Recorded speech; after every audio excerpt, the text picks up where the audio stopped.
प्यारे दोस्तों, पिताजी, आज की कहानी एक आपने ऐसी क्या रहस्यमयी बदतमीजी की? घटना पर आधारित आपने है मेरी शादी जिसने एक कुत्ते पूरे से क्यों महल कर को दी? हिलाकर रख दिया। आपने मेरी शादी आखिर एक बादशाह कुत्ते से की क्यों कर ऐसी दी? कौन सी मजबूरी थी कि मुझे उसे माफ अपनी कर दो। खूबसूरत और चांद के टुकड़े जैसी राजकुमारी की शादी एक कुत्ते से करानी पड़ी। और शादी की पहली ही रात ऐसा क्या हुआ जिसने सबको हैरान कर दिया। पूरी सच्चाई जानने के लिए वीडियो को आखिर तक जरूर देखिए। बहुत पुराने जमाने की बात है, जब इस धरती पर राजा महाराजाओं का राज हुआ करता था। उस वक्त एक बहुत ही नेक दिल और दयालु महाराज हुआ करता था। महाराज का नाम विक्रमादित्य था और वह अपनी प्रजा के साथ एक बहुत ही अच्छा व्यवहार रखता था। उसके राज्य में कोई भी भूखा नहीं सोता था और ना ही किसी पर कोई अत्याचार होता था। महाराज विक्रमादित्य के दो बेटे थे। बड़े का नाम राजकुमार अर्जुन था और छोटे का नाम राजकुमार कर्ण था। दोनों राजकुमार बहुत ही होशियार और समझदार थे, लेकिन महाराज को हमेशा एक बेटी की चाहत थी। कई सालों तक महारानी देवकी ने दरगाहों में जाकर दुआ की और दान पुण्य किया। आखिरकार खुदा की कृपा से उन्हें एक बेटी का तोहफा मिला। बेटी का नाम पार्वती रखा गया। राजकुमारी पार्वती जैसे जैसे बड़ी होती गई, वैसे वैसे उसकी खूबसूरती चारों तरफ मशहूर होती गई। उसके चेहरे पर चंद्रमा की सी चमक थी और उसकी आंखें हिरनी जैसी थीं। उसकी मुस्कान में ऐसा जादू था कि जो भी उसे देखता वह मोहित हो जाता था। महाराज विक्रमादित्य अपनी बेटी से बेहद प्यार करता था और उसकी हर इच्छा को पूरा करता था। राजकुमारी पार्वती भी अपने पिताजी से बहुत लगाव रखती थी। महारानी देवकी भी अपनी बेटी को बहुत प्यार करती थी, लेकिन वह थोड़ी सख्त स्वभाव की थी और हर बात में अपनी मर्जी चलाना चाहती थी। राजकुमार अर्जुन और राजकुमार कर्ण भी अपनी छोटी बहन से बहुत प्यार करते थे और उसकी हर बात मानते थे। राजमहल में खुशियों का माहौल था और सब कुछ बहुत ही अच्छा चल रहा था। राज्य में समृद्धि थी और प्रजा सुखी थी। महाराज विक्रमादित्य को एक न्यायप्रिय और धर्मपरायण राजा के रूप में जाना जाता था। वह हर रोज अपनी प्रजा की समस्याएं सुनते थे और उनका निवारण करते थे। राजमहल के चारों तरफ सुंदर बगीचे थे, जहां तरह तरह के फूल खिलते थे और रंग बिरंगी चिड़ियां चहचहाती थीं। राजकुमारी पार्वती को उन बगीचों में घूमना बहुत पसंद था। एक दिन महाराज ने अपने मंत्री से कहा, मंत्री जी, मेरा मन करता है कि हम कुछ दिनों के लिए शिकार पर चलें और जंगल की स्वच्छ हवा का आनंद लें। बहुत दिनों से राजमहल में रहते रहते मन ऊब गया है। मंत्री ने कहा, महाराज, आपकी आज्ञा मेरे लिए सर्वोपरि है। मैं तुरंत सभी व्यवस्थाएं करवाता हूं। अगले दिन सुबह सवेरे महाराज अपने मंत्री और कुछ विश्वास पात्र सेवकों के साथ शिकार के लिए रवाना हो गया। काफिला बहुत बड़ा था और उसमें घोड़े, ऊंट और हाथी भी थे। सब लोग बड़ी धूमधाम से चल पड़े। महाराज के साथ उनके अंगरक्षक भी थे, जो उनकी सुरक्षा का ध्यान रखते थे। रास्ते में गांव के लोग महाराज को देखकर आशीर्वाद देते थे और उनके लिए फूल फेंकते थे। महाराज भी बहुत प्रसन्न थे और सबको आशीर्वाद देते जा रहे थे। कुछ मील चलने के बाद वे एक घने जंगल के करीब पहुंच गए। वहां महाराज ने डेरा डालने का आदेश दिया। सेवकों ने तुरंत महाराज के लिए एक शानदार शिविर लगाया और दूसरे सेवकों और सिपाहियों के लिए भी शिविर लगाए गए। जंगल बहुत ही खूबसूरत था और चारों तरफ हरियाली ही हरियाली थी। ऊंचे ऊंचे पेड़ आसमान को छू रहे थे और उन पर रंग बिरंगे पक्षी चहचहा रहे थे। दूर दूर तक पहाड़ियां नजर आ रही थीं और एक छोटी सी नदी भी बह रही थी। महाराज बहुत खुश था और उसने अपने मंत्री से कहा, मंत्री जी, यह स्थान तो अत्यंत सुंदर है। यहां आकर मन को बहुत शांति मिलती है। मंत्री ने कहा, महाराज, खुदा ने यह धरती बहुत ही सुंदर एक बनाई है और हमें इसकी कद्र करनी चाहिए। महाराज ने कहा, बिल्कुल सही कहा आपने। प्रकृति का यह सौंदर्य अद्भुत है। महाराज ने अपने सेवकों को आदेश दिया कि वे जंगल के जानवरों को कोई नुकसान न पहुंचाएं और केवल आवश्यकता होने पर ही शिकार करें, क्योंकि महाराज एक धर्मपरायण व्यक्ति थे और जीवों के प्रति दया भाव रखते थे। दोपहर होने को आई और भोजन का समय हो गया।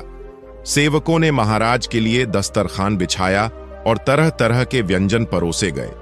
पुलाव, पनीर की सब्जी, दाल, रोटियां, पापड़ और मिठाइयां, सब कुछ मौजूद था। महाराज भोजन करने के लिए बैठने ही वाला था कि उसकी नजर एक बहुत बड़े पुराने पीपल के पेड़ पर गई। वहां एक कुत्ता बैठा हुआ था, लेकिन वह कुत्ता कोई साधारण कुत्ता नहीं था।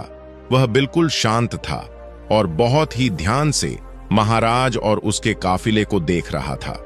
उसकी आंखों में एक अजीब सी चमक थी और उसके चेहरे पर एक विचित्र सा सुकून था।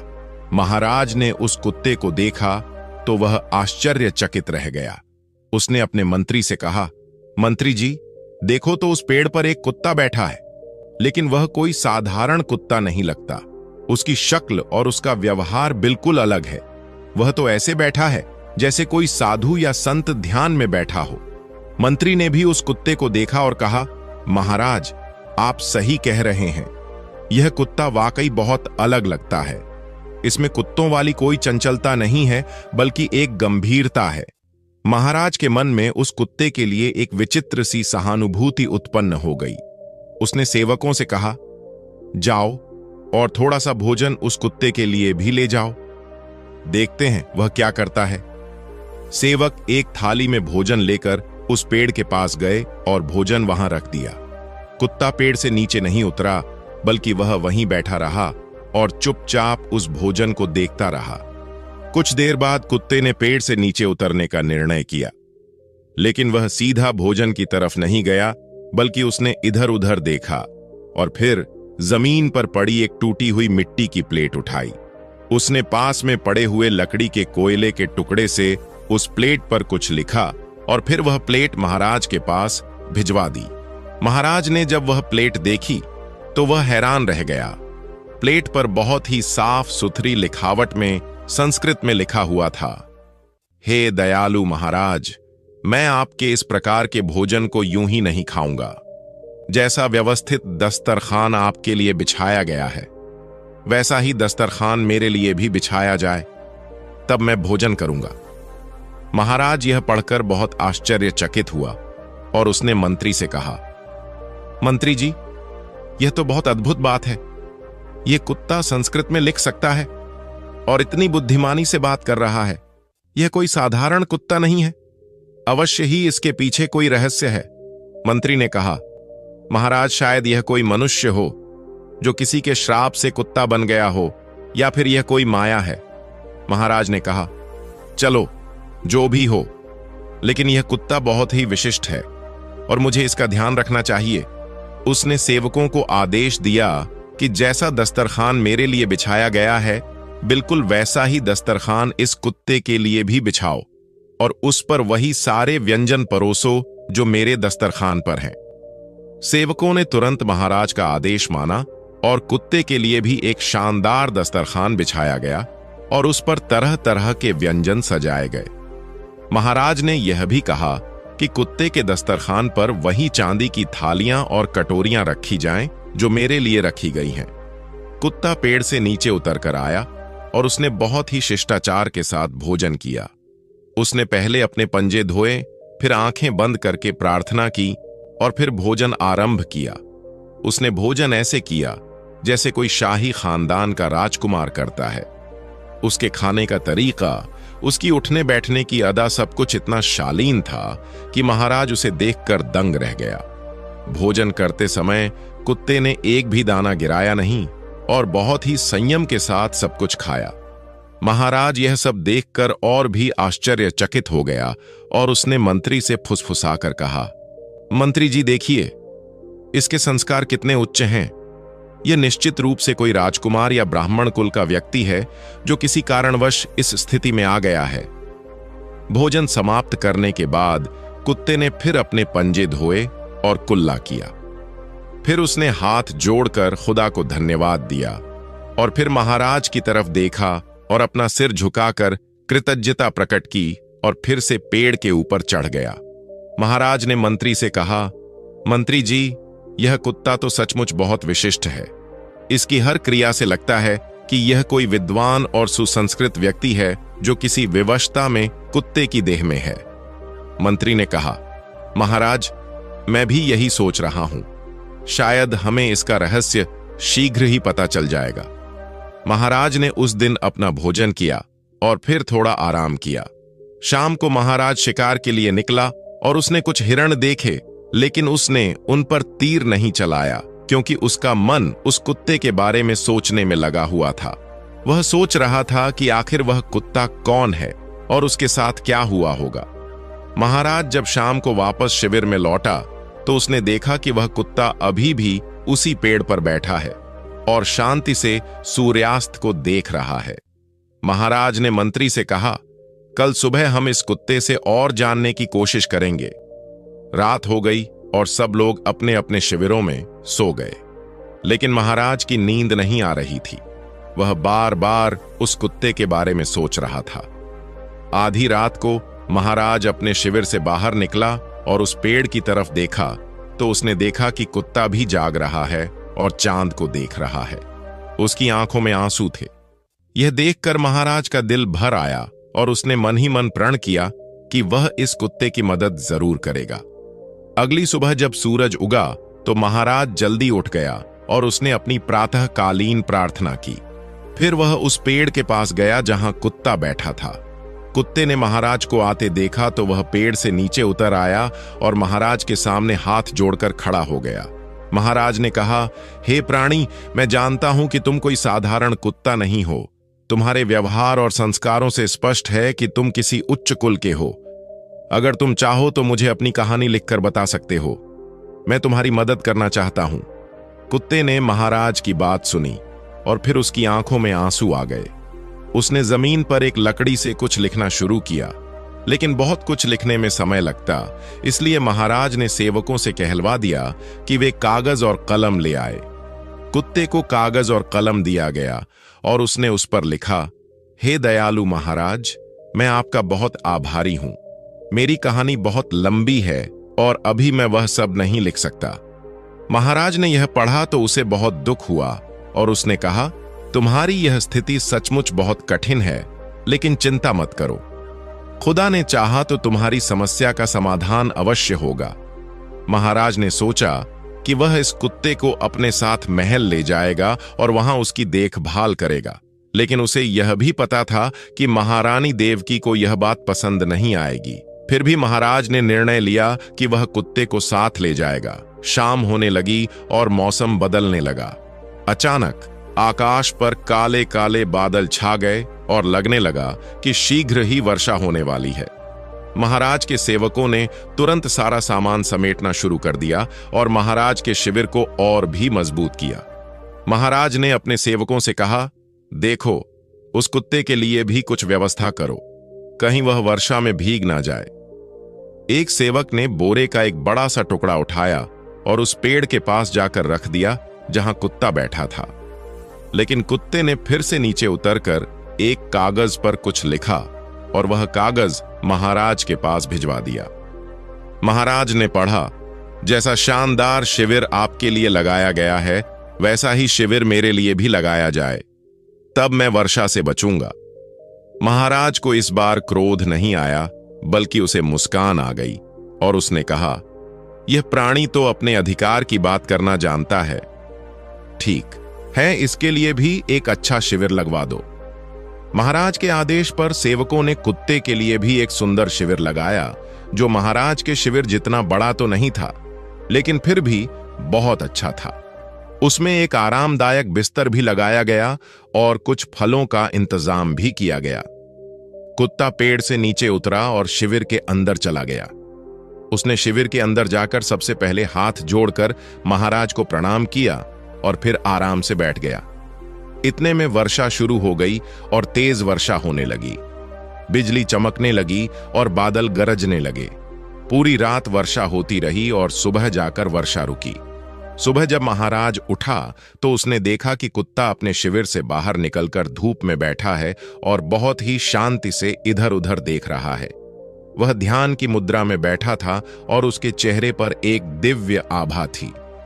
महाराज ने अपने मंत्री से कहा, मंत्री जी, मेरा हृदय कह रहा है कि हमें इस कुत्ते को अपने साथ राजमहल ले जाना चाहिए। शायद हम इसकी कुछ सहायता कर सकें। मंत्री ने कहा, महाराज आपकी इच्छा है, लेकिन महारानी जी को यह बात शायद पसंद ना आए। महाराज ने कहा, मैं देख लूंगा, लेकिन पहले तो यह देखते हैं कि कुत्ता हमारे साथ चलने के लिए तैयार है या नहीं। कुछ दिन महाराज उस जंगल में रुका और शिकार किया। उन दिनों में कुत्ता भी महाराज के साथ ही रहा और महाराज ने उसका विशेष ध्यान रखा। कुत्ता हर रोज सुबह और शाम पूजा करता था और घंटों ध्यान में बैठा रहता था। महाराज ने देखा कि कुत्ता बहुत ही आध्यात्मिक प्रवृत्ति का है और उसमें किसी भी प्रकार की हिंसा या क्रोध नहीं है। धीरे धीरे महाराज और कुत्ते के बीच एक विशेष बंधन बन गया। महाराज जब भी कुत्ते के पास बैठता तो उसे एक अजीब सी शांति मिलती थी। कुत्ता भी महाराज के प्रति बहुत सम्मान रखता था और उसकी हर बात को ध्यान से सुनता था। एक दिन महाराज ने कुत्ते से पूछा कि तुम्हारा असली नाम क्या है? कुत्ते ने कागज पर कुछ ना लिखा। जब महाराज वापस जाने की तैयारी करने लगा तो उसने अपने मंत्री से कहा, जाओ और कुत्ते से पूछो कि क्या वह हमारे साथ राजमहल चलने के लिए तैयार है। मंत्री कुत्ते के पास गया और उससे इशारों से पूछने लगा कि क्या तुम महाराज के साथ राजमहल चलोगे? कुत्ते ने फिर एक कागज पर कुछ लिखा और मंत्री को दे दी। मंत्री ने वह कागज महाराज को दिया। उस पर लिखा था, जैसी शानदार सवारी महाराज के लिए है वैसी ही सवारी मेरे लिए भी हो, तब मैं चलूंगा। महाराज के लिए एक सुंदर हाथी तैयार किया गया था, जिस पर सोने चांदी का हौदा लगा हुआ था और रेशमी कपड़ों से सजाया गया था। महाराज ने हंसते हुए कहा, अच्छा तो महाशय को हाथी चाहिए, कोई बात नहीं, इसके लिए भी एक हाथी का प्रबंध करो और ध्यान रहे कि हाथी अच्छा और सजा हुआ हो। सेवकों ने कुत्ते के लिए भी एक सुंदर हाथी तैयार किया और उस पर एक अच्छा हौदा लगाया। हौदे को रंगीन कपड़ों से सजाया गया और घंटियां भी लगाई गई। कुत्ता बहुत प्रसन्न हुआ और उसने हाथी पर बैठने से पहले महाराज की तरफ देखा और अपना सिर झुकाकर कृतज्ञता व्यक्त की। फिर वह बहुत ही शान से हाथी पर बैठ गया और ऐसे बैठा जैसे कोई राजकुमार बैठता है। फिर पूरा काफिला राजमहल की तरफ चल पड़ा। रास्ते भर लोग इस अजीब नजारे को देखकर हैरान थे कि एक कुत्ता हाथी पर बैठकर इतने शान से जा रहा है।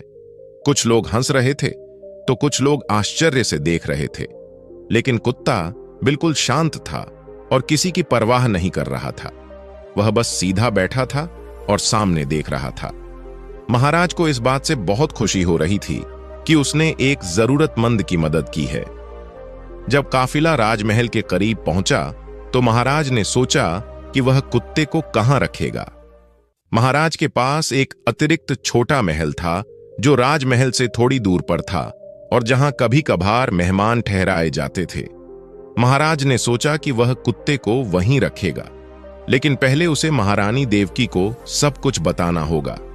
जब काफिला राजमहल के मुख्य द्वार पर पहुंचा तो वहां बहुत भीड़ इकट्ठी हो गई थी, क्योंकि खबर फैल गई थी कि महाराज एक कुत्ते को हाथी पर बिठाकर ला रहे हैं। महारानी देवकी भी अपनी सहेलियों के साथ बालकनी में खड़ी होकर यह नजारा देख रही थी और वह बहुत नाराज हो रही थी। महाराज ने कुत्ते को उस छोटे महल में ठहराने का आदेश दिया और सेवकों से कहा कि कुत्ते की हर जरूरत का ध्यान रखा जाए। उसके लिए अच्छा भोजन, फल और पानी की व्यवस्था की जाए और उसे किसी भी प्रकार की कोई परेशानी ना हो। फिर महाराज अपने राजमहल में गया और महारानी देवकी से मिला। महारानी बहुत नाराज थी और उन्होंने कहा, महाराज, यह क्या तमाशा है जो आपने किया है? पूरे राज्य में हंसी हो रही है कि हमारे महाराज एक कुत्ते को हाथी पर बिठाकर ले आए हैं और उसे महल में रख रहे हैं। क्या आपको अपनी मर्यादा का ख्याल नहीं है? महाराज ने शांति से कहा, देवी, आप नाराज मत हो और मेरी बात सुनो। वह कोई साधारण कुत्ता नहीं है। उसे हमने जंगल में बहुत असहाय अवस्था में पाया और मैं उसकी सहायता करना चाहता हूं। यह हमारा धर्म है कि हम जरूरतमंदों की मदद करें। महारानी ने कहा, लेकिन महाराज, आप उसे यहां क्यों ले आए? उसे वहीं जंगल में छोड़ देते। महाराज ने कहा, देवी, मैं उसे यूं ही नहीं छोड़ सकता था। वह एक अनोखा कुत्ता है और उसे हमारी सहायता की आवश्यकता है। कृपया आप इस बात को समझें और मेरा साथ दें। महारानी देवकी को महाराज की बात तो समझ आ गई। लेकिन फिर भी उन्हें यह बात पसंद नहीं आई कि एक कुत्ता उनके राज्य में रह रहा है। लेकिन महाराज के सामने वह कुछ ज्यादा नहीं बोली और चुप हो गई। महाराज ने राजकुमार अर्जुन और राजकुमार कर्ण को भी सब कुछ बताया और उन्हें समझाया कि वह कुत्ता बहुत अनोखा है, लिखना जानता है। दोनों राजकुमारों को यह बात बहुत रोचक लगी और वे कुत्ते से मिलने के लिए उत्सुक हो गए। अगले दिन दोनों राजकुमार उस छोटे महल में गए जहां कुत्ता रह रहा था। कुत्ते ने उन्हें देखा तो वह खड़ा हो गया और उन्हें प्रणाम किया। राजकुमार अर्जुन ने कहा, हे प्राणी, हमारे पिताजी ने हमें आपके बारे में बताया है। हम आपकी सेवा के लिए यहां आए हैं। अगर आपको कुछ भी चाहिए तो कृपया हमें बताएं। कुत्ते ने कागज पर लिखा, मैं आप सभी का बहुत आभारी हूं। आपके पिताजी बहुत दयालु हैं और आप दोनों भी बहुत अच्छे हैं। मुझे यहां सब कुछ बहुत अच्छा मिल रहा है। राजकुमार कर्ण ने कहा, अगर आपको कुछ भी चाहिए तो बेझिझक बताइएगा। कुत्ते ने सिर हिलाया और मुस्कुराया। कुछ दिन बीत गए और कुत्ता उस छोटे महल में रहने लगा। वह महल के बगीचे में घूमता था और पेड़ पौधों को देखता था। सेवक उसके लिए ताजे फल और अच्छा भोजन लाते थे और वह बहुत संतुष्ट था। एक दिन महाराज ने कुत्ते से कहा कि तुम चाहो तो मेरे दरबार में भी आ सकते हो और न्याय करते समय मेरे साथ बैठ सकते हो। शायद तुम्हारी बुद्धि से मुझे कुछ सीखने को मिले। कुत्ते ने कागज पर लिखा, महाराज, यह बहुत बड़ा सम्मान है, लेकिन मैं इस योग्य नहीं हूं। महाराज ने कहा, नहीं, तुम बहुत योग्य हो और मैं चाहता हूं कि तुम मेरे साथ दरबार में आओ। अगले दिन से कुत्ता महाराज के साथ दरबार में जाने लगा और वह एक कोने में बैठकर सब कुछ ध्यान से देखता और सुनता था। महाराज जब भी किसी मुकदमे की सुनवाई करता तो कुत्ता बहुत गौर से सुनता और अगर महाराज कोई गलत फैसला लेने वाला होता तो कुत्ता तुरंत उठकर महाराज के पास जाता और कागज पर कुछ लिख कर देता। महाराज जब उसे पढ़ता तो उसे अपनी गलती का एहसास होता और वह सही फैसला लेता। लोग इस बात से बहुत हैरान थे कि एक कुत्ता इतना समझदार कैसे हो सकता है। धीरे धीरे कुत्ते की ख्याति पूरे राज्य में फैल गई और लोग उसे विशेष प्राणी कहने लगे। महारानी देवकी को यह सब बिल्कुल पसंद नहीं आ रहा था। वह हमेशा सोचती रहती थी कि इस कुत्ते को यहां से कैसे भगाया जाए। उसने कई बार सेवकों से कहा कि वे कुत्ते को जहर दे दें या उसे मार दें, लेकिन सेवक महाराज से डरते थे, इसलिए उन्होंने ऐसा नहीं किया। एक दिन महारानी ने खुद कुत्ते के भोजन में जहर मिलाने की कोशिश की, लेकिन कुत्ता बहुत चतुर था। उसने भोजन की गंध से ही जान लिया कि उसमें कुछ गड़बड़ है और उसने वह भोजन नहीं खाया, बल्कि उसने वह थाली एक कुत्ते के सामने रख दी। उस कुत्ते ने वह खाना खाया और तुरंत मर गया। यह देखकर कुत्ते को समझ आ गया कि कोई उसे मारना चाहता है, लेकिन उसने इस बारे में महाराज को कुछ नहीं बताया, क्योंकि वह नहीं चाहता था कि महाराज और महारानी के बीच कोई विवाद हो। लेकिन उसने सावधान रहना शुरू कर दिया। महारानी जब यह देखी कि उसकी योजना विफल हो गई तो वह और भी नाराज हो गई। इधर राजकुमारी पार्वती को भी कुत्ते के बारे में बहुत कुछ सुनने को मिल रहा था। उसकी सहेलियां उसे बताती थीं कि राजमहल में एक बहुत विशेष कुत्ता है जो बहुत समझदार है और जो दरबार में बैठता है। राजकुमारी पार्वती को भी उस कुत्ते को देखने की इच्छा होने लगी। एक दिन राजकुमारी पार्वती ने अपनी सहेलियों से कहा, चलो हम भी उस कुत्ते को देखने चलते हैं। सब लोग कहते हैं कि वह बहुत अलग है। सहेलियों ने कहा, लेकिन राजकुमारी, आपकी माताजी ने कहा है कि हम उस कुत्ते के पास नहीं जाएं। राजकुमारी ने कहा, मुझे सिर्फ एक बार देखना है, फिर हम वापस आ जाएंगे। माताजी को पता भी नहीं चलेगा। राजकुमारी और उसकी सहेलियां उस छोटे महल में गईं जहां कुत्ता रहता था। उस समय कुत्ता बगीचे में बैठा हुआ था और एक किताब पढ़ रहा था। हां, कुत्ता पढ़ सकता था। राजकुमारी ने जब कुत्ते को देखा तो वह थोड़ी हैरान हुई, क्योंकि वह कुत्ता वास्तव में बहुत अलग था। उसमें कुत्तों जैसी कोई चपलता नहीं थी, बल्कि एक गंभीरता और शांति थी। राजकुमारी छिपकर उसे देख रही थी, लेकिन कुत्ते को पता चल गया कि कोई उसे देख रहा है। उसने किताब बंद की और उस तरफ देखा जहां से राजकुमारी देख रही थी। जैसे ही कुत्ते की नजर राजकुमारी पर पड़ी, वह स्तब्ध रह गया। राजकुमारी इतनी सुंदर थी कि कुत्ता उसे देखता ही रह गया। उसने पहले कभी इतनी सुंदर कन्या नहीं देखी थी। राजकुमारी के चेहरे पर चंद्रमा की सी चमक थी और उसकी आंखें बहुत सुंदर थीं। कुत्ते को लगा जैसे उसका दिल तेजी से धड़कने लगा है। राजकुमारी भी कुत्ते को देखकर थोड़ी घबरा गई और वह अपनी सहेलियों के साथ वहां से भाग गई। कुत्ता वहीं बैठा रह गया और सोचने लगा कि यह सुंदर कन्या कौन थी।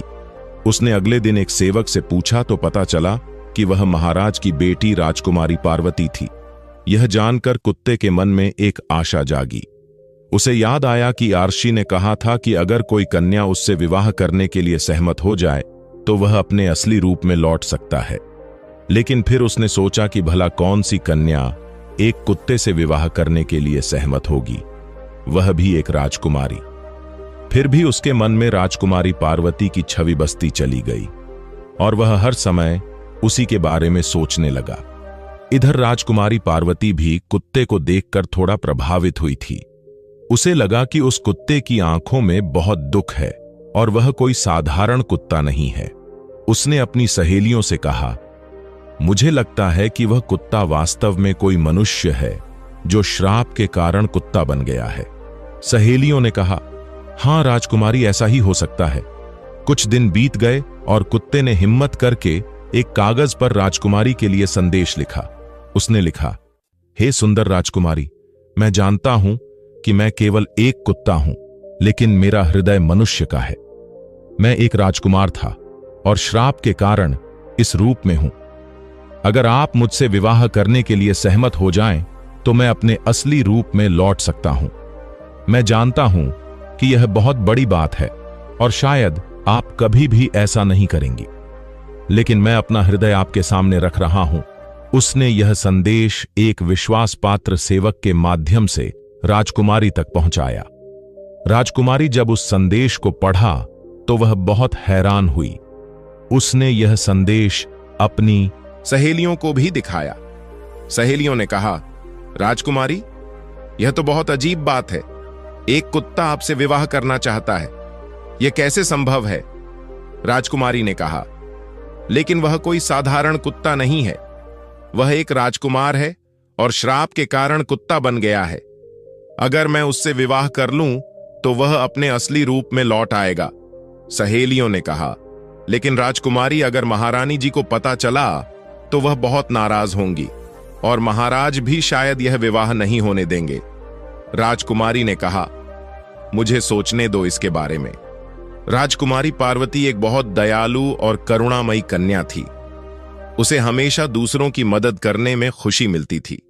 उसने सोचा कि अगर वह उस कुत्ते से विवाह कर ले तो एक राजकुमार श्राप से मुक्त हो जाएगा और उसका जीवन फिर से सामान्य हो जाएगा। लेकिन उसे यह भी डर था कि अगर यह बात उसकी मां को पता चल गई तो बहुत बड़ा विवाद हो जाएगा। कुछ दिनों तक राजकुमारी इसी उलझन में रही। फिर एक दिन उसने निर्णय लिया कि वह कुत्ते से मिलेगी और उससे बात करेगी। वह अपनी सहेलियों के साथ फिर से उस छोटे महल में गई जहां कुत्ता रहता था। इस बार राजकुमारी ने छिपकर नहीं, बल्कि खुलकर कुत्ते के सामने आई। कुत्ते ने जब राजकुमारी को अपने सामने देखा तो वह खड़ा हो गया और उसने हाथ जोड़कर प्रणाम किया। राजकुमारी ने कहा, मैंने आपका संदेश पढ़ा है और मैं आपसे कुछ बात करना चाहती हूं। कुत्ते ने तुरंत कागज और कलम उठाया और लिखा, हे राजकुमारी, मैं आपका बहुत आभारी हूं कि आप यहां आई और मुझसे बात करना चाहती हैं। कृपया पूछिए, जो भी आप पूछना चाहती हैं। राजकुमारी ने कहा, मैं यह जानना चाहती हूं कि आप वास्तव में कौन हैं और आपके साथ क्या हुआ था जिसके कारण आप कुत्ता बन गए। कुत्ते ने फिर कागज पर लिखना शुरू किया और उसने अपनी पूरी कहानी राजकुमारी को बताई। उसने लिखा कि वह पूर्वी राज्य का राजकुमार देवराज है और लगभग 8 महीने पहले वह शिकार के लिए गया था।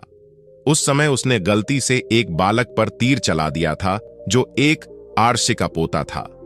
आर्षि ने क्रोधित होकर उसे कुत्ता बन जाने का श्राप दे दिया था और कहा था कि 1 वर्ष तक वह कुत्ता रहेगा और अगर इस दौरान कोई कन्या उससे सहानुभूति रखते हुए विवाह के लिए सहमत हो जाए तो वह अपने असली रूप में लौट सकता है, लेकिन केवल अपनी पत्नी के सामने ही वह मनुष्य रूप में आ सकेगा।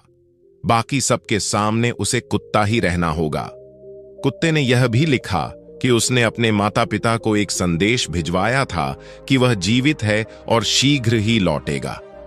राजकुमारी ने यह सब पढ़ा और उसे कुत्ते पर बहुत दया आई। उसने कहा, यह तो बहुत कष्टदायक स्थिति है, लेकिन अगर मैं आपसे विवाह कर लूं तो क्या आप केवल मेरे सामने ही मनुष्य रूप में आओगे? कुत्ते ने सिर हिलाकर हां कहा। राजकुमारी ने कहा, और बाकी सबके सामने आप कुत्ता ही रहोगे? कुत्ते ने फिर हां में सिर हिलाया। राजकुमारी ने सोचा और फिर कहा, अच्छा, तो इसका मतलब है कि हर किसी को लगेगा कि मैंने एक कुत्ते से विवाह किया है। कुत्ते ने लिखा, हां राजकुमारी, और इसीलिए मैं आपसे यह उम्मीद नहीं करता कि आप मुझसे विवाह करें। यह बहुत बड़ा त्याग होगा और मैं नहीं चाहता कि आप अपने जीवन को बर्बाद करें।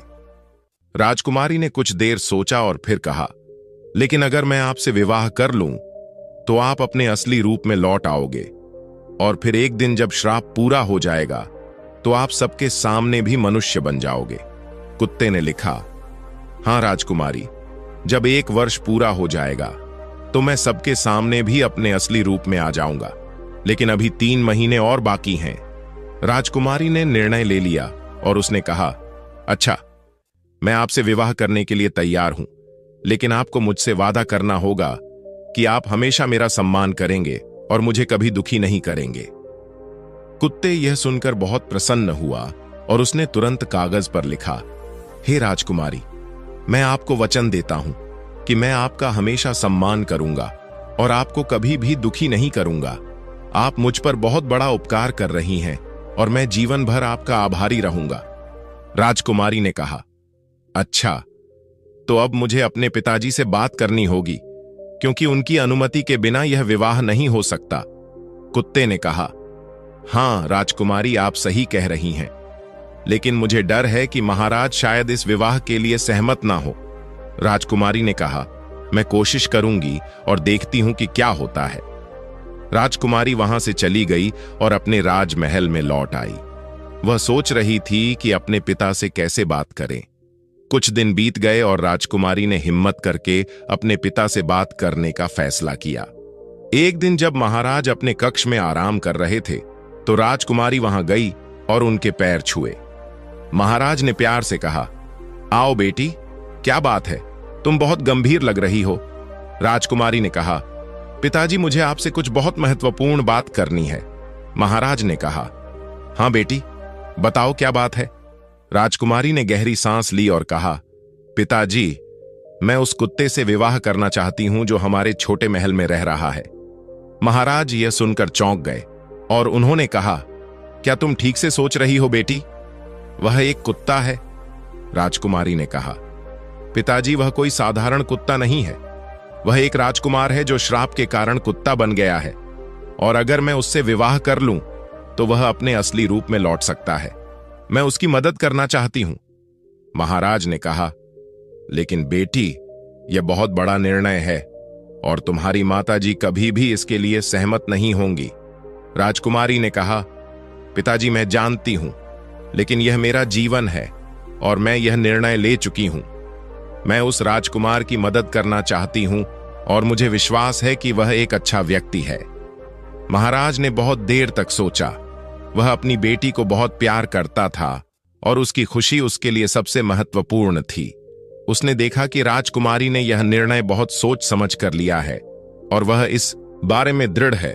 महाराज ने कहा, अच्छा बेटी, अगर यह तुम्हारा निर्णय है तो मैं तुम्हारा साथ दूंगा, लेकिन मुझे तुम्हारी माताजी से बात करनी होगी और यह आसान नहीं होगा। राजकुमारी ने कहा, पिताजी, मैं समझती हूं और मैं आपका आभारी हूं कि आप मेरा साथ दे रहे हैं। महाराज ने उसी दिन शाम को महारानी देवकी से बात करने का फैसला किया। जब महारानी अपने कक्ष में थी तो महाराज वहां गए और उन्होंने कहा, देवी, मुझे तुमसे कुछ बहुत महत्वपूर्ण बात करनी है। महारानी ने कहा, हां कहिए महाराज, क्या बात है? महाराज ने कहा, हमारी बेटी पार्वती उस कुत्ते से विवाह करना चाहती है। महारानी ये सुनकर इतनी नाराज हुई कि वह चीखने लगी। ये क्या कह रहे हैं आप महाराज? क्या आप पागल हो गए हैं? मैं कभी भी अपनी बेटी का विवाह उस घिनौने कुत्ते से नहीं होने दूंगी। महाराज ने कहा, देवी शांत हो जाओ और मेरी बात सुनो। वह कोई साधारण कुत्ता नहीं है, वह एक राजकुमार है। महारानी ने कहा, मुझे कोई फर्क नहीं पड़ता कि वह क्या है, वह दिखता तो कुत्ता ही है और मैं अपनी बेटी का विवाह एक कुत्ते से नहीं होने दूंगी। यह मेरा अंतिम निर्णय है, महाराज ने कहा। लेकिन देवी, यह पार्वती का निर्णय है और वह बहुत दृढ़ है। महारानी ने कहा, मुझे कोई फर्क नहीं पड़ता, मैं यह विवाह नहीं होने दूंगी और अगर आपने ऐसा करने की कोशिश की तो मैं इस राजमहल को छोड़कर चली जाऊंगी। महाराज बहुत परेशान हो गया। एक तरफ उसकी पत्नी थी और दूसरी तरफ उसकी बेटी, दोनों ही उसके लिए बहुत महत्वपूर्ण थे। लेकिन उसने देखा कि राजकुमारी पार्वती ने यह निर्णय बहुत सोच समझ कर लिया है और वह एक नेक काम कर रही है, इसलिए उसने राजकुमारी का साथ देने का फैसला किया। इधर कुत्ते को यह पता चल गया कि महारानी इस विवाह के लिए बिल्कुल सहमत नहीं है और वह बहुत परेशान था। उसने सोचा कि शायद यह विवाह नहीं हो पाएगा और वह जीवन भर कुत्ता ही रहेगा। लेकिन उसने हार नहीं मानी और खुदा से दुआ करता रहा। कुछ दिन बीत गए और महाराज ने एक योजना बनाई। उसने सोचा कि वह महारानी को किसी तरह से समझाने की कोशिश करेगा। एक दिन महाराज ने कुत्ते को अपने पास बुलाया और उससे कहा, देखो, मैं तुम्हारी और पार्वती की मदद करना चाहता हूं, लेकिन महारानी बहुत नाराज हैं और वह इस विवाह के लिए बिल्कुल सहमत नहीं है।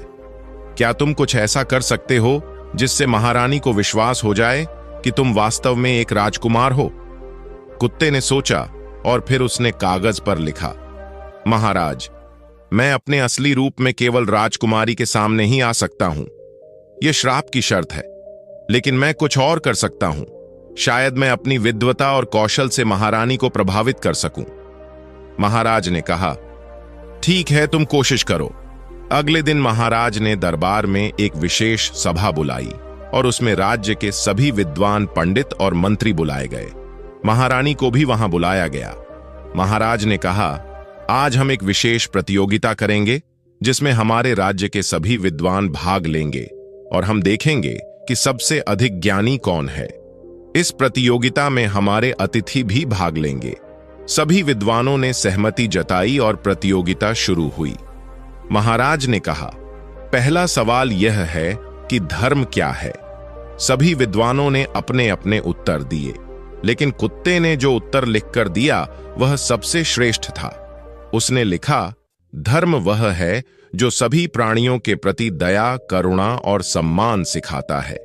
धर्म वह है जो हमें सत्य के मार्ग पर चलने के लिए प्रेरित करता है और जो हमें अपने कर्तव्यों का पालन करना सिखाता है। सभी लोग इस उत्तर से बहुत प्रभावित हुए।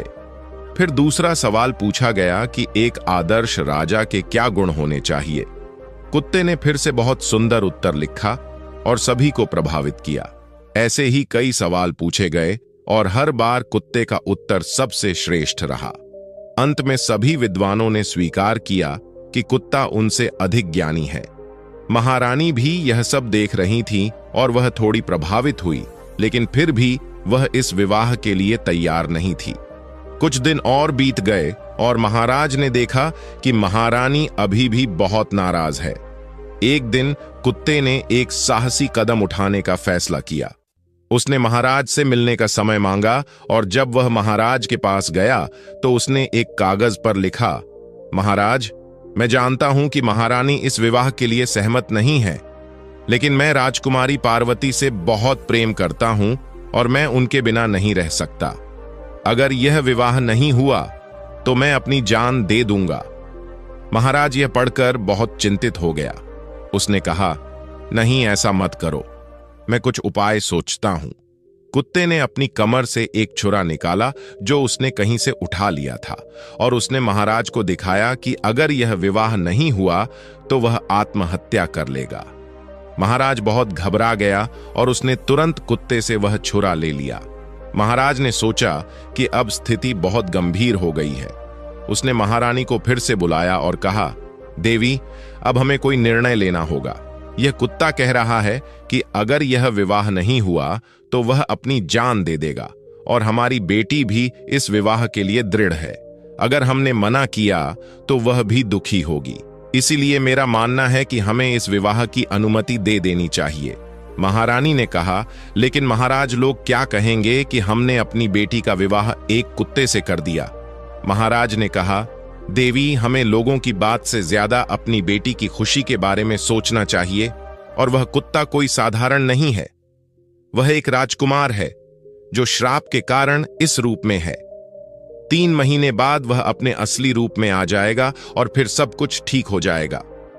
महारानी ने बहुत देर तक सोचा और आखिरकार उसने कहा, अच्छा, अगर यह पार्वती की खुशी के लिए है तो मैं इस विवाह के लिए सहमत हूं, लेकिन मैं इस विवाह में शामिल नहीं होंगी।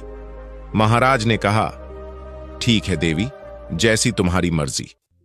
महाराज ने तुरंत राजकुमारी पार्वती को बुलाया और उसे बताया कि विवाह की अनुमति मिल गई है। राजकुमारी बहुत खुश हुई और उसने अपने पिता के पैर छुए। महाराज ने विवाह की तैयारियां शुरू करवा दी।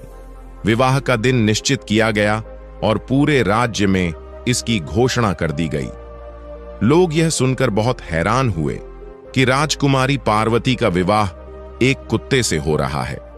कुछ लोग इसे एक अजीब बात मानते थे, तो कुछ लोग कहते थे कि राजकुमारी बहुत दयालु है और वह एक राजकुमार को श्राप से मुक्त करने के लिए यह कर रही है।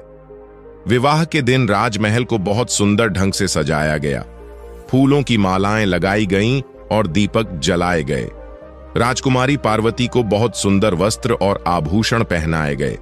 वह बहुत खूबसूरत लग रही थी। कुत्ते को भी शाही वस्त्र पहनाए गए और उसे सजाया गया। महारानी देवकी ने अपनी बात रखी और वह विवाह में शामिल नहीं हुई। वह अपने कक्ष में ही रही। लेकिन महाराज विक्रमादित्य और दोनों राजकुमार अर्जुन और कर्ण विवाह में शामिल हुए। पंडित जी ने सभी विधि विधान से विवाह करवाया और राजकुमारी पार्वती और कुत्ते का विवाह हो गया। विवाह के बाद सभी ने आशीर्वाद दिया और राजकुमारी को विदा किया गया। राजकुमारी अपने नए घर यानी उस छोटे महल में गई जहां कुत्ता रहता था। जैसे ही राजकुमारी और कुत्ता कक्ष में अकेले हुए, कुत्ते ने कागज पर लिखा, हे राजकुमारी, आपने मुझ पर बहुत बड़ा उपकार किया है। अब मैं आपको अपना असली रूप दिखाता हूं। यह कहकर कुत्ते ने अपनी आंखें बंद की और कुछ मंत्र बुदबुदाए और अचानक उसका शरीर चमकने लगा। राजकुमारी यह देखकर हैरान रह गई। कुछ ही क्षणों में कुत्ते का रूप बदलने लगा और उसकी जगह एक बहुत ही सुंदर और हट्टे कट्टे राजकुमार खड़े थे। राजकुमार देवराज इतने सुंदर थे कि राजकुमारी उन्हें देखती ही रह गई। राजकुमार ने कहा, हे राजकुमारी, मैं राजकुमार देवराज हूं और आपने मुझे श्राप से मुक्त कर दिया है। मैं आपका जीवन भर आभारी रहूंगा। राजकुमारी ने कहा, मुझे बहुत खुशी है कि मैं आपकी मदद कर सकी। दोनों ने बातचीत की और एक दूसरे को जानने लगे। राजकुमार देवराज बहुत ही विनम्र और सुसंस्कृत थे और राजकुमारी को उनसे बात करके बहुत अच्छा लग रहा था। रात बीत गई और सुबह हो गई। जब राजकुमारी सोकर उठी तो उसने देखा कि उसके पास फिर से कुत्ता सो रहा है। वह समझ गई कि दिन में या जब कोई और होता है तो राजकुमार देवराज फिर से कुत्ता बन जाते हैं। राजकुमारी थोड़ी उदास हुई, लेकिन उसने सोचा कि अभी 3 महीने और हैं, फिर सब कुछ ठीक हो जाएगा। अगले दिन राजकुमारी अपने राजमहल गई और अपने परिवार से मिली। महाराज ने पूछा, बेटी कैसी हो? राजकुमारी ने मुस्कुराते हुए कहा, मैं बहुत खुश हूं पिताजी। महाराज को राहत मिली कि उसकी बेटी खुश है। महारानी देवकी भी छिपकर राजकुमारी को देख रही थी और वह सोच रही थी कि आखिर पार्वती इतनी खुश क्यों है। राजकुमारी दिन में अपने राजमहल में रहती और रात को अपने पति के पास जाती। रात में जब वह अपने कक्ष में अकेली होती तो राजकुमार देवराज फिर से अपने असली रूप में आ जाते और दोनों घंटों बातें करते। राजकुमार देवराज ने राजकुमारी को अपने राज्य के बारे में बताया और अपने परिवार के बारे में भी बताया। राजकुमारी ने भी अपने बारे में बहुत कुछ बताया। दोनों के बीच प्रेम बढ़ता जा रहा था और वे एक दूसरे को बहुत पसंद करने लगे थे।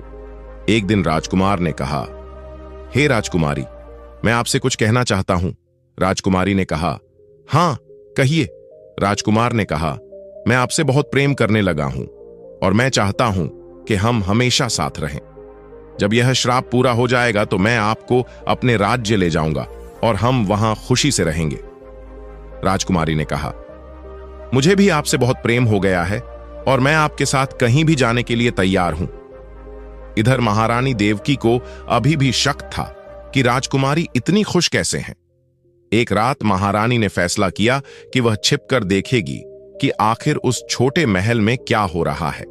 वह सेवकों के वेश में उस छोटे महल में गई और राजकुमारी के कक्ष के बाहर छिप गई। उसने दरवाजे की दरार से अंदर झांका और जो उसने देखा उससे वह स्तब्ध रह गई। अंदर राजकुमारी एक बहुत ही सुंदर राजकुमार के साथ बैठी थी और दोनों हंसकर बातें कर रहे थे। महारानी को समझ नहीं आया कि यह क्या हो रहा है, वह कुत्ता कहां गया और यह राजकुमार कौन है। उसने और ध्यान से देखा और फिर उसे एक कोने में कुत्ते की खाल पड़ी हुई दिखाई दी। महारानी को अचानक समझ आ गया कि वह कुत्ता इस खाल को पहनकर कुत्ता बना रहता है और जब खाल उतार देता है तो वह राजकुमार बन जाता है। महारानी ने सोचा कि अगर वह इस खाल को जला दे तो वह राजकुमार हमेशा के लिए अपने असली रूप में रहेगा और फिर कुत्ता नहीं बनेगा। महारानी ने चुपचाप वह खाल उठा ली और अपने राजमहल में ले आई। उसने तुरंत उस खाल को आग में झोंक दिया। खाल जलने लगी। इधर जैसे ही खाल जलनी शुरू हुई, राजकुमार देवराज को अचानक अपने पूरे शरीर में भयंकर जलन महसूस होने लगी। वह चीखने लगा और कहने लगा, बचाओ बचाओ, मैं जल रहा हूं। राजकुमारी बहुत घबरा गई और उसने पूछा, क्या हुआ आपको? राजकुमार ने कहा, मेरी खाल कोई जला रहा है, मुझे बहुत जलन हो रही है। और ऐसा कहते कहते राजकुमार धीरे धीरे गायब होने लगा।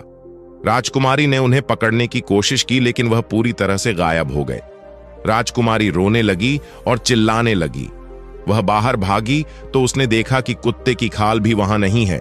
उसे समझ आ गया कि किसी ने खाल चुरा ली है।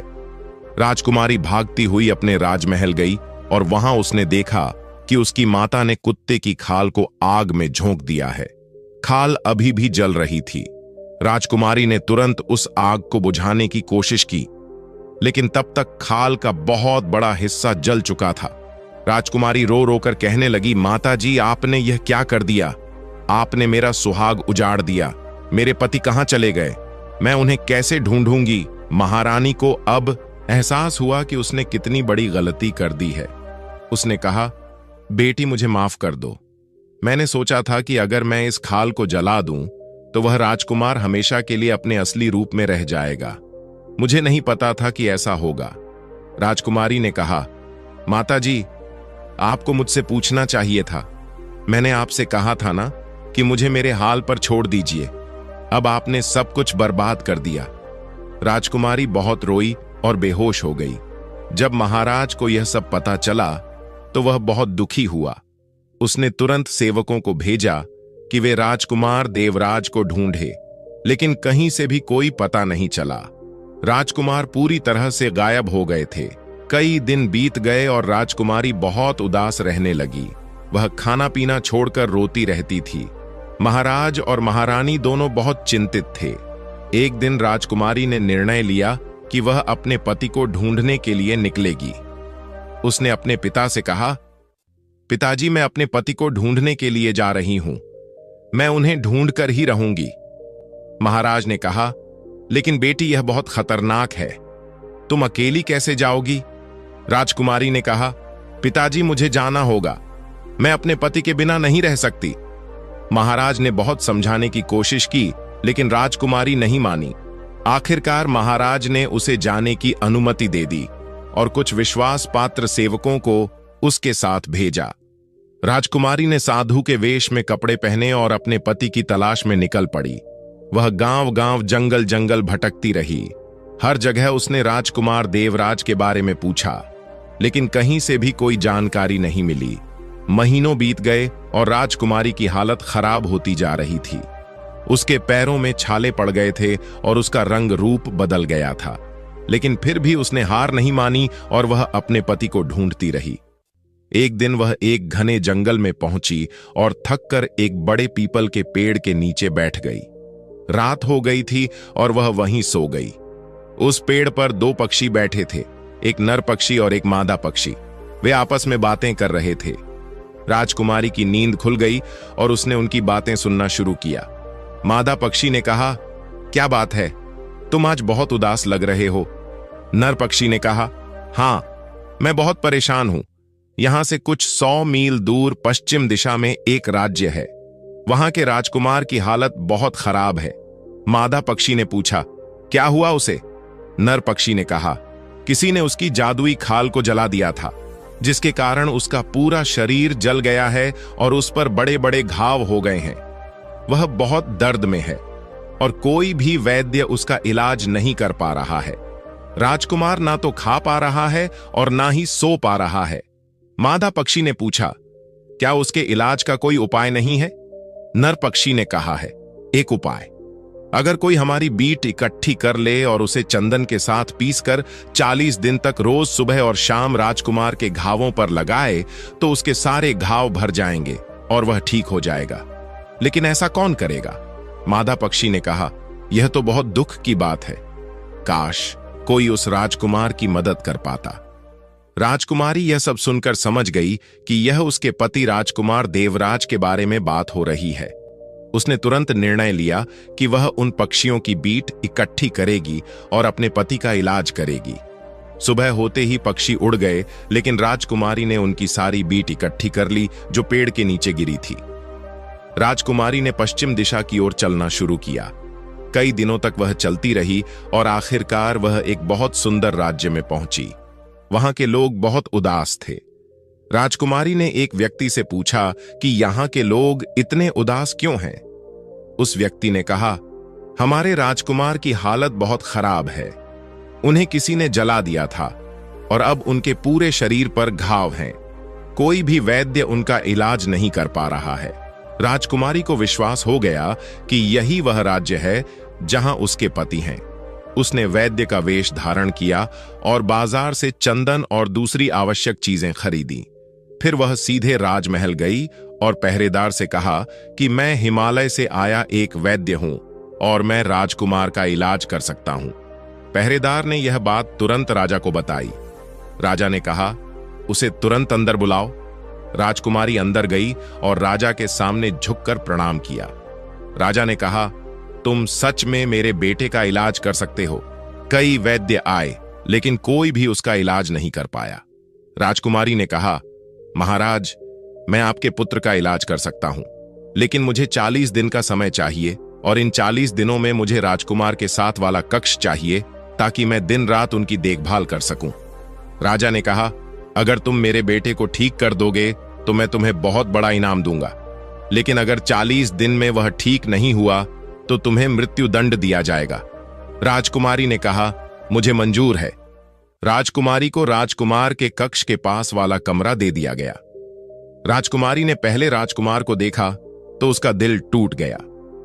राजकुमार की हालत बहुत खराब थी। उनके पूरे शरीर पर बड़े बड़े घाव थे और वह बहुत कमजोर हो गए थे। राजकुमारी ने तुरंत उन पक्षियों की बीट को चंदन के साथ पीसा और एक लेप तैयार किया। फिर उसने बहुत प्यार से उस लेप को राजकुमार के घावों पर लगाया। राजकुमार को थोड़ी राहत मिली। राजकुमारी रोज सुबह और शाम यह लेप लगाती और राजकुमार की देखभाल करती। धीरे धीरे राजकुमार के घाव भरने लगे और उनकी हालत सुधरने लगी। राजा भी बहुत खुश था कि आखिरकार एक वैद्य मिल गया जो उसके बेटे का इलाज कर रहा है। 30 दिन बीत गए और राजकुमार की हालत बहुत सुधर गई थी, लेकिन अभी भी कुछ घाव थे। राजकुमारी रोज दिन रात मेहनत कर रही थी। राजकुमार को अभी तक यह नहीं पता था कि यह वैद्य कौन है, क्योंकि राजकुमारी हमेशा अपना चेहरा ढक कर रखती थी। 39वें दिन राजकुमार लगभग ठीक हो गए थे। केवल कुछ छोटे घाव बाकी थे। राजकुमारी ने सोचा कि कल 40वां दिन है और राजकुमार पूरी तरह से ठीक हो जाएंगे। लेकिन फिर उसे एक चिंता हुई कि अगर राजकुमार ने उसे पहचान लिया तो क्या होगा। उसने सोचा कि वह 40वें दिन इलाज पूरा करके वहां से चली जाएगी और फिर किसी तरह से राजकुमार से मिलेगी। 40वें दिन सुबह राजकुमारी ने आखिरी बार लेप लगाया और राजकुमार के सभी घाव पूरी तरह से भर गए। राजकुमार अब पूरी तरह से स्वस्थ हो गए थे, लेकिन राजकुमारी ने अपना चेहरा नहीं दिखाया। इलाज पूरा करने के बाद राजकुमारी ने सोचा कि वह वहां से चली जाए, लेकिन जाने से पहले उसने राजकुमार से उनकी अंगूठी मांगी। राजकुमार ने बहुत खुशी से अपनी अंगूठी उस वैद्य को दे दी। राजकुमारी ने वह अंगूठी ली और चुपचाप वहां से निकल गई। वह सीधे अपने राज्य की ओर चल पड़ी। राजकुमार जब उठा और उसने देखा कि वह वैद्य जा चुका है तो वह बहुत दुखी हुआ। उसने सोचा कि वह उस वैद्य को धन्यवाद भी नहीं दे पाया। राजा ने उस वैद्य को ढूंढने के लिए सैनिक भेजे, लेकिन कहीं से भी कोई पता नहीं चला। राजकुमार पूरी तरह से स्वस्थ हो गए थे और अब वह फिर से अपने सामान्य जीवन में लौट आए। लेकिन उन्हें अपनी पत्नी राजकुमारी पार्वती की बहुत याद आ रही थी। एक दिन उन्होंने अपने पिता से कहा, पिताजी, मैं अपनी पत्नी से मिलने जाना चाहता हूं। राजा ने कहा, बेटा ठीक है, तुम जा सकते हो, लेकिन सावधानी से जाना। राजकुमार ने शाही वस्त्र पहने और एक बड़े दल के साथ अपनी पत्नी के राज्य की ओर चल पड़ा। कई दिनों की यात्रा के बाद वह महाराज विक्रमादित्य के राज्य में पहुंचा। राजमहल के सेवकों ने बहुत आदर के साथ उनका स्वागत किया और महाराज को सूचना दी। महाराज बहुत बूढ़े हो गए थे और अपनी बेटी के गम में बहुत कमजोर हो गए थे। जब उन्होंने सुना कि कोई राजकुमार उनसे मिलने आया है तो वह बाहर आए। राजकुमार देवराज ने महाराज के पैर छुए और कहा, प्रणाम महाराज। महाराज ने पूछा, तुम कौन हो बेटा? मैंने तुम्हें पहले कभी नहीं देखा। राजकुमार ने कहा, महाराज, मैं वही कुत्ता हूं जिसे आपने जंगल से अपने राजमहल में लाया था और जिसका विवाह आपने अपनी बेटी राजकुमारी पार्वती से करवाया था। मैं राजकुमार देवराज हूं। महाराज यह सुनकर बहुत हैरान हुए और उन्होंने कहा, लेकिन यह कैसे संभव है? तुम तो कुत्ता थे। राजकुमार ने कहा, महाराज, मैं किसी आर्षि के श्राप के कारण कुत्ता बना था, लेकिन आपकी बेटी ने मुझसे विवाह करके मुझे श्राप से मुक्त किया। महाराज ने पूछा, लेकिन अगर तुम मुक्त हो गए थे तो फिर तुम गायब क्यों हो गए? राजकुमार ने पूरी कहानी सुनाई कि कैसे महारानी ने उसकी खाल जला दी थी और कैसे वह अपने राज्य वापस पहुंच गया था और फिर कैसे एक वैद्य ने उसका इलाज किया था। महाराज ने कहा, यह तो बहुत दुखद घटना है, लेकिन अब तुम ठीक हो और यह बहुत अच्छी बात है। महाराज ने पूछा, लेकिन तुम यहां क्यों आए हो? राजकुमार ने कहा, मैं अपनी पत्नी राजकुमारी पार्वती से मिलने आया हूं। वह कहां है? महाराज ने कहा, बेटा, पार्वती तो तुम्हें ढूंढने निकल गई थी और अभी तक वापस नहीं लौटी है। हम सभी बहुत चिंतित हैं। राजकुमार यह सुनकर बहुत दुखी हुआ और कहा, मैं उसे ढूंढूंगा। महाराज, कृपया मुझे बताइए, वह किस दिशा में गई थी? तभी महाराज के सेवक ने आकर कहा कि राजकुमारी पार्वती लौट आई है। महाराज और राजकुमार दोनों बहुत खुश हुए और बाहर भागे। राजकुमारी साधु के वेश में थी और बहुत थकी हुई लग रही थी। जब राजकुमार ने उसे देखा तो वह तुरंत पहचान गए और उनके पास दौड़े। राजकुमारी ने भी राजकुमार को देखा और उसकी आंखों में आंसू आ गए। राजकुमार ने कहा, हे प्रिय, तुम मुझे ढूंढने निकल गई थी। मैं तुम्हारा बहुत आभारी हूं। राजकुमारी ने कहा, मैं आपके बिना नहीं रह सकती थी, इसलिए मैं आपको ढूंढने निकल पड़ी, लेकिन मुझे आपका कोई पता नहीं चला। फिर मैंने सोचा कि मैं वापस लौट आऊं, शायद आप यहां आ जाएं। राजकुमार ने मुस्कुराते हुए कहा, तुम्हें पता है कि वह वैद्य कौन था जिसने मेरा इलाज किया था? राजकुमारी ने अपनी जेब से राजकुमार की अंगूठी निकाली और कहा, वह वैद्य में थी। राजकुमार यह देखकर स्तब्ध रह गए और उन्होंने कहा, तुम वह वैद्य थी, लेकिन तुमने मुझे बताया क्यों नहीं? राजकुमारी ने कहा, मैं नहीं चाहती थी कि आप मुझ पर दया करें या मेरे प्रति कृतज्ञता महसूस करें। मैं बस आपको स्वस्थ देखना चाहती थी। राजकुमार ने राजकुमारी को गले लगाया और कहा, तुम सचमुच बहुत महान हो। तुमने मेरे लिए इतना कष्ट सहा। मैं जीवन भर तुम्हारा आर्णी रहूंगा। महाराज और महारानी दोनों यह सब देख रहे थे और बहुत खुश थे। महारानी देवकी ने राजकुमार और राजकुमारी दोनों से माफी मांगी और कहा, मुझसे बहुत बड़ी गलती हो गई थी, कृपया मुझे माफ कर दो। राजकुमार ने कहा, माताजी, आपने जो किया वह अनजाने में किया था। मैं आपको माफ करता हूं। राजमहल में खुशी का माहौल छा गया और उत्सव मनाया गया। राजकुमार देवराज ने महाराज से कहा, महाराज, मैं राजकुमारी पार्वती को अपने राज्य ले जाना चाहता हूं ताकि मैं उन्हें अपने माता पिता से मिलवा सकूं। महाराज ने कहा, हां बेटा, तुम ले जा सकते हो, लेकिन तुम वादा करो कि तुम समय समय पर यहां आते रहोगे। राजकुमार ने कहा, जी महाराज, मैं वादा करता हूं। कुछ दिनों बाद राजकुमार और राजकुमारी विदाई लेकर अपने राज्य की ओर चल पड़े। जब वे अपने राज्य पहुंचे तो वहां भी बहुत बड़ा उत्सव मनाया गया। राजकुमार के माता पिता बहुत खुश हुए कि उनका बेटा वापस आ गया है और वह भी अपनी पत्नी के साथ। उन्होंने राजकुमारी पार्वती का बहुत स्वागत किया और उसे अपनी बेटी की तरह प्यार दिया। राजकुमार और राजकुमारी बहुत खुशी से रहने लगे। राजकुमार ने अपने पिता की मदद से राज्य का काम संभालना शुरू किया और राजकुमारी ने राज्य की महिलाओं की मदद करने के लिए कई योजनाएं शुरू की। दोनों बहुत प्यार से एक दूसरे का ध्यान रखते थे और हमेशा साथ रहते थे। कुछ वर्षों बाद उन्हें एक सुंदर पुत्र की प्राप्ति हुई और उनका जीवन और भी खुशियों से भर गया। राजकुमार देवराज अपनी पत्नी राजकुमारी पार्वती के साहस और समर्पण को कभी नहीं भूले और वह हमेशा उनका बहुत सम्मान करते थे।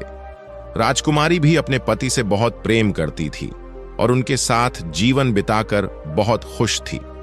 इस तरह दोनों ने अपने जीवन के सभी कठिन समय को पार किया और एक खुशहाल जीवन जिया। उनकी कहानी पूरे राज्य में मशहूर हो गई और लोग उनके प्रेम और समर्पण की मिसाल देने लगे।